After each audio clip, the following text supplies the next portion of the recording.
Rumors are exploding that Donald Trump may be having an affair with his 35-year-old assistant, Natalie Harp.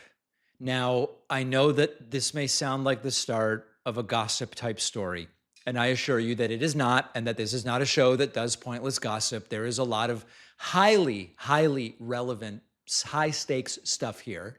But let's start at the beginning. We do not have evidence at this point in time that Donald Trump is dating his 35-year-old assistant, Natalie Harp. Remember, Natalie Harp is the individual who has a portable printer, and she'll print out tweets that Trump might like to see and leaves him little notes around the residence. And he has said something this is in the Regime Change book by Maggie Haberman and Jonathan Swan. She has said stuff about how she won't abandon Trump, and Trump has said she's the only one who'll stick with me. So there's something kind of weird going on there. Fine. We now are in a situation where there are growing rumors that this may be more than simply a work relationship. Now, I am not alleging to have knowledge that that is the case, but I am reporting to you that these are topics that are being discussed. This would probably change nothing for Trump's most moralistic supporters who say, oh, I'm a Christian and I'm an evangelical and all this stuff. They didn't care about his previous affairs. They didn't care about the fact that he was pro-choice for his first 68 years in life, or that he never pretended to be religious until he went into politics. They don't care about it. That gets us to Natalie Harp. Natalie Harp, as Trump's executive assistant, it turns out when Trump was secretly moved from Air Force One in Turkey because of that Iranian assassination threat that I talked to you about yesterday, Harp was among the teeny tiny group of people that was taken with Donald Trump. Cabinet officials, including the Secretary of State Marco Rubio, stayed on the plane that was believed to be a target of the Iranians. So that proves that Natalie Harp has access. It doesn't prove that there is romance, but she was chosen over Marco Rubio to go on the safe plane and to get Trump away from danger. But that's when my mind goes back to Maggie Haberman and Jonathan Swan's book, where they detail in Regime Change a lot of information that only fuels the speculation. They say, well, she leaves these adoring letters to Trump in his personal spaces. You are all that matters to me. Trump has told staff she's the only person who loves me as much as my wife and kids. All of you will go off and make money, but she is never going to leave me. Still not evidence of an affair, but this is sort of building into, is something going on here? Now, what I believe is the most consequential issue, it's not whether Trump is having yet another affair. He's had who the hell knows how many at this point in time. The more consequential issue is Harp's influence. She is known as the human printer. As I told you, she gives Trump these flattering stories and tweets. She prints them out. And Maggie Haberman and Jonathan Swan have talked about how she will sit nearby, fulfilling requests for Trump on a whim. And by late 2025, according to the book Regime Change, she had the most control over Trump's Truth Social account, a Truth Social account that is affecting foreign policy and that is also moving markets. She also is controlling what information even gets to Donald Trump and what is published under his name. This is so important because Donald Trump leads a political coalition that says we represent Christianity, we represent marital fidelity and sexual morality and the sanctity of life, while evangelical Protestants backed him by 8-1 in 2024. And yet Trump's life has no resemblance to any of that moral code.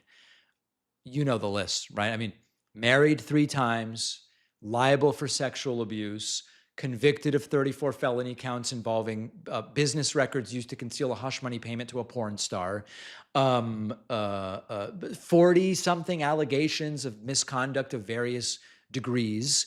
And Trump denies all of it, of course, but we know that at least a bunch of this stuff is completely true. He's the religious guy, but there is no evidence that religion guides anything that Donald Trump does. He has these transactional displays of faith. He can't really tell us anything about Bible verses he cares about or any of that. And yet he sort of presents himself as the protector of Christianity. Same thing with abortion. Trump has been pro-choice his entire life, decided to run for office, and he goes, oh, I'm against abortion. And then he chooses Supreme Court justices who are ultimately involved in overturning Roe v. Wade, something which, by the way, arguably was not particularly popular, but that's sort of a different story. So when evangelical leaders are confronted with this stuff, whether or not he's having an affair with Natalie Harp, evangelical leaders will go, listen, Trump is an imperfect vessel for our message, but isn't everyone imperfect to some degree? And they say, we still support imperfect people because he's right on policy. So the hypocrisy comes from presenting that bargain as sort of a crusade for personal morality. If credible evidence emerged tomorrow that Trump was dating 35-year-old Natalie Harp while he is married, would these leaders abandon him? I believe the answer is absolutely not. They would first attack the source, and then they would go, well, even if it's true, that's private, and what ultimately matters is policy, and Trump is right on policy. Now, we don't have evidence right now that Trump is dating Natalie Harp. The documented reality is of an unusually devoted aide with extraordinary personal and informational access. And the hypocrisy is really the story. Trump may be dating her, he may not. The reaction is what exposes the truth, which is that for Trump's evangelical supporters, personal morality is not a standard applied to their leader. It's a weapon applied to everybody else. That is a feature of cults. We've talked about so many of the different features of cults that are visible in Trump's governance and his administration. And this includes that the leader is always right, that if anybody criticizes the leader, they must not understand him, and all of these different things. If you start to question the leader, you're pulled back in by other cult members. All of that stuff exists. But one of the real features of cults is that the very same standards that are applied to the followers are never applied to the leader. And that is exactly what is going on here. Plastic pollution demands systemic action. One big difference you can make is reducing single-use plastics in your household waste.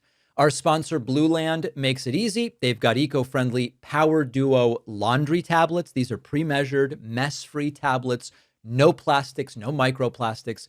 As is always the case with Blueland's eco-friendly cleaning products, you don't sacrifice results when you go green.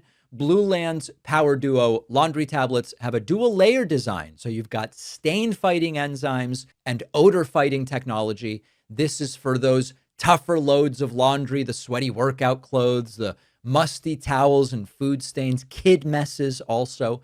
Drop a tablet in your washer, wash as usual. It's also hypoallergenic and safe for sensitive skin.